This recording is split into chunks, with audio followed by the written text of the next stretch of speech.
business. So let me explain to you. I'm an honest person, so I don't beat around the bush. I'm going to tell you things as they are. I was on Wall Street for 16 years. I had my own firm. I know a little bit more about the financial business than any rabbi in the world. Why? I was on Wall Street. Before I was a rabbi, I was on Wall Street. I had a firm, I had a brokerage firm, had a hedge fund, had an insurance company. Baruch Hashem, I was an executive. I was on CNBC, I was on Bloomberg. I was somebody. Listen, last reason I'm going to tell you. Who knows the first two laws that Hitler implemented? Hitler, Yimach Shemo V'Zichro, first two laws that Hitler implemented that not only put him in a different status than everybody else for the rest of history, but also made what's called until this day the biggest financial miracle in history. Who knows the first two laws? Before the Nuremberg laws. Before that, we're talking about years before it. Hitler first comes into power. What's the first two laws? Okay, I'll save you the time. Rule number one. No more pornography. No more homosexuality. None of that garbage. Not allowed. Berlin, in the 30s, in the 20s, was the Sodom and Gomorrah of the day.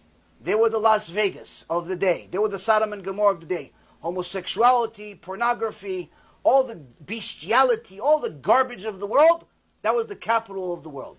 He outlawed it. You're no longer allowed, closed all the bars, all the gay clubs, all the production, which were all run by Jewish people.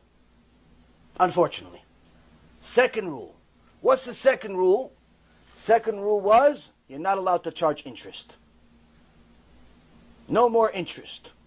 Now you would think, why? What does he care about interest? Well, because all the people that had the money, that lent the money out, were Jews.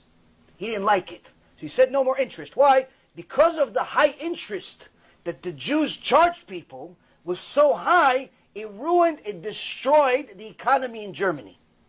They destroyed, just like they destroyed Russia. A few years before that, through their communism over there, Jews destroyed Russia. Not Goyim. Jews destroyed. Communism is by Jews. Well, don't let anybody confuse you. You look at history, Karl Marx, all the other Reshaim, they're all Jews. Wicked, but nonetheless Jews. They destroyed Russia, and he wrote in chapter 2 of Mein Kampf, they destroyed Russia, now they're destroying Germany, that's why I have to destroy them. Now, this doesn't make he's right. The point is, that's actually real, true history. Now, he saw that the Jews are controlling the financial system, and they're charging such high interest, they destroyed the German economy. To the extent that by the time you arrived to go to the store to buy bread, you had to take a whole horse carriage full of money. By the time you arrived at the store, it wasn't enough. Why? Because the inflation rate was so high. The bread became so much more valuable and your money went down. So now he says, what's this, the cause of this? Because nobody could afford to do anything because the interest rates are so high. So he decided no more interest rates. You're not allowed to charge interest rates. And at that time, the Great Depression was happening around the entire world. Everyone was in a financial collapse. America was a financial collapse. England was a financial collapse. Everybody else was collapsing. Germany collapsed worse than everybody else. But after he passed this law of no more interest, within 6 years, Germany became the leading, wealthiest economy in the world. They called it a financial miracle. Why? They were the only ones that were bold enough to stop interest. This is one of the biggest reasons of why he hated Jews. Because they destroyed the economy because of their greed. Rabotai, it's not making him right. Don't let this confuse you. But this is happening again.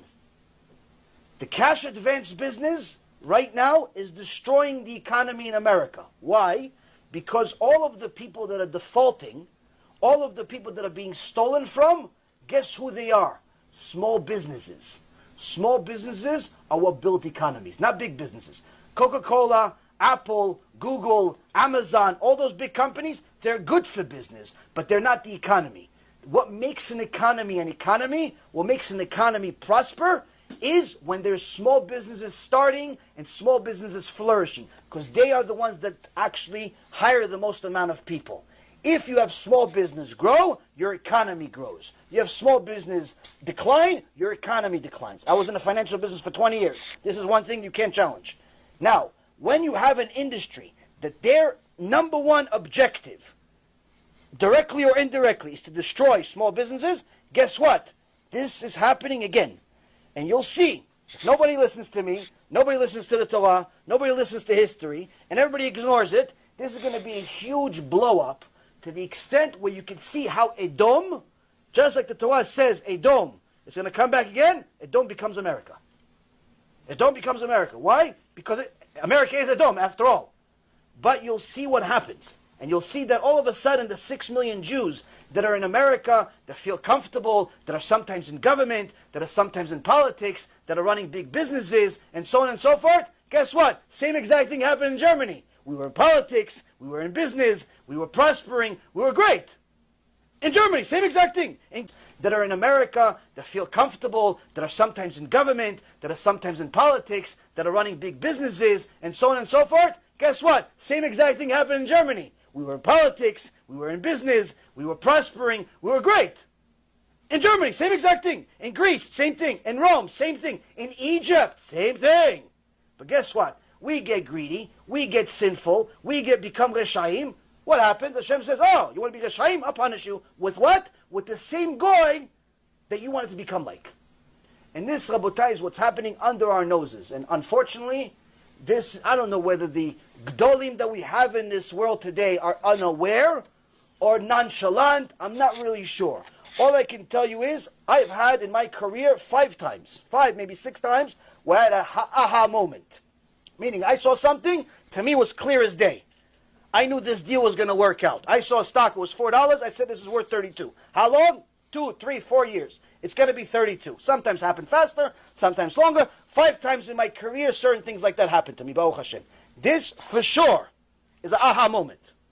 Unless the government actually, by Chazdei Hashem, by mercy of Hashem, interferes with that industry and completely ruins it, we will see a Holocaust starting from this business. So let me explain to you.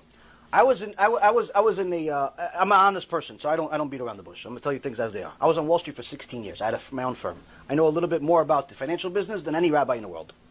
Why? I was on Wall Street. Before I was a rabbi, I was on Wall Street. I had a firm, I had a brokerage firm, had a hedge fund, had an insurance company. Baruch Hashem, I was an executive. I was on CNBC, I was on Bloomberg. I was somebody. It wasn't like some guy that worked at Merrill Lynch, made $100,000 a year. You did an $85,000 deal where you lent somebody $85,000. I made $1.6 million for myself in one day. So there's a little bit of experience that came with it to get to that point. Now, so what I'm trying to explain to you is that it's not a matter of what's the deal, what's the profit, what's the commission, what's the company, what's the industry. It's a matter of what's right, what's wrong, what's allowed, what's not allowed. Now, a Jew, first and foremost, is never allowed to lend another Jew money with interest. Now, the exception is if the Jew that's borrowing the money is a Mechalel Shabbat, you're allowed to charge him interest, but they still do not recommend it, because if that Jew does tshuva, you have to pay him back all the interest. But needless to say, you're not allowed to lend the average Jew that keeps Shabbat money and charge him interest. That's rule number 1. So that means that any Jew that you deal with, even if you don't know he's a Jew, which most likely you'll run into, because sometimes John Cohen is a Jew, John Cohen is not a Jew. So you're not really going to know. It's not on the application to say, Mr. John, are you a Jew or not? You're not allowed, because he'll put you in jail. So you don't know if he's a Jew or not. So that means that every day you have a 50-50 chance of losing Olam Haba. Every day. Who wants to be in such a business? That's number 1. Number 2, even if you only deal with Goyim, you're still not allowed to do something called usury. Usury is overcharging and lending money in such a way, or doing business in such a way where it hurts the public. When you charge somebody an interest that is drastically above the norm being bank rates, regular bank rates, and what's legally allowed according to the law, when you charge him such an interest rate that it becomes very difficult to the extent of almost impossible for the average person to pay it back, you are now in a business where you're taking advantage of people. If he can go to Wells Fargo and get the same loan for 8%, and you're charging him 80%, it doesn't matter that you're not 300%. Even if the average was 8 and you were 15, you are in a problem. Even if the average was 8 and you are 30, you are in a problem. It doesn't have to be 300. 300 just means you're just a psychopath. 80% is still highway robbery. 80% is still against halakha. Still not allowed to do it even for goyim. Why? because it's usury. But even more so than anything else that I've just said, when this is eventually exposed to the public, it will lead every single member that works for these companies, even as a clerk, even not as a broker, a clerk, a secretary, a janitor, works for ABC Lending, that does cash advance, when it's officially disclosed to the world, because Hashem is going to do that, guess what? Chilul Hashem. And any single person that's involved in Chilul Hashem, the Reshit Chochmah says what the Gemara in Masechet Rosh Hashanah, page 17a says, he goes to Gehenom and he doesn't leave. Ever. Even after Mashiach. So why would anybody want to associate with even 1% of anything I just said? The lending, the taking advantage, the Chilul Hashem, the usury, the unethical, even the rabbi that you said that, you really shouldn't do it, but you can. What kind of rabbi is that? It's a puppet. You have to find yourself a real rabbi that's going to tell you, not allowed. No, not recommended. Not allowed. Not allowed. That's what it is. Not allowed. You have to quit tomorrow. Go, how about this? Do yourself a favor. Go on Bloomberg. Go on Google, go on Bloomberg. You look at cash advance business. It's a 5-part article explaining the entire industry for you. Everything I just said with a little bit of sugar on it. Everything I just said without the Torah part. I'll tell you exactly about all the criminals that are in the business. Unfortunately, one thing that I know personally, that the article doesn't know as much, is that predominantly the people that are in this business are guys that used to be in the brokerage business that went to jail, criminals, thieves, psychopaths, mafia, but predominantly it's Orthodox Jews. Predominantly it's Orthodox Jews funding it, selling it, and you have even yeshiva kids that have no skills whatsoever going into that business and starting to make $10,000, $20,000 a month without even knowing what to do. Why? This is much worse than the boiler room days of the stock market business was 30 years ago. Because back then, 30 years ago, when there were unethical brokers in the world, you still had to have selling skills. Why? Because at the end of the day, the guy is giving you money. And you're giving him a dream. Here, you're the one giving him the money. There's no selling. You don't have to do anything. Why? He's the one calling you, asking you, please lend me money. He doesn't know that he's signing a death sentence. He doesn't know that he's about to lose everything he has if you're crooked, if you wink the wrong way, if you have a bad memory, if your alarm doesn't go off. He doesn't know any of that stuff. He thinks, no, you're Joe, my friend. Joe calls me every Tuesday until we close the deal. Guess what? Joe's no longer in a deal after you sign. The broker is no longer in a deal. You call him after the COJ is being implemented. Joe doesn't pick up the phone. Why? Joe's not in control. He's just a broker. He got paid his commission. Rabotai, if you are in this business, if you know somebody in this business, and you don't hate them, and you don't hate yourself, you have to send them what I just said, and you have to get them out of that business no matter what you have to do. If you love Jews, you have to let people know this is going to bring an ason to Am Yisrael. It's going to bring a disaster to Am Yisrael. It's going to bring a disaster no different than the Holocaust.